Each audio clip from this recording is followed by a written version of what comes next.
Hello বন্ধুরা, শুভ দুপুর।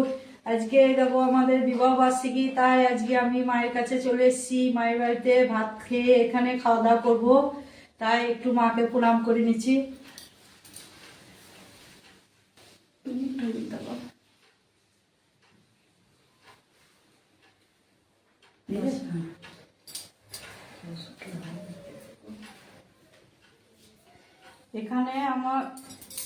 এখানে মা রান্না করেছে আজকে বিবাহ বার্ষিকীর জন্য। দেখো এখানে সাদা ভাত, শাক, ডাল, 5 রকম ভাজা। ভাজাতে আছে বড়া ভাজা, বেগুন ভাজা, ডাঁটা ভাজা, আলু ভাজা আর মূলো ভাজা। আর এখানে আছে ইঁচড়ের তরকারি, মাছের ঝোল, চিকেন কষা, চাটনি, আর আছে পায়েস, দই আর মিষ্টি।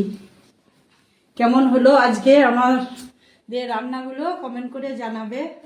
হাই, আজকে এই পর্যন্ত। তোমরা সব ভালো থেকো। আমরা খাওয়া দাওয়া করিনি, তোমাদের নিশ্চয় খাওয়া দাওয়া হয়ে গিয়েছে।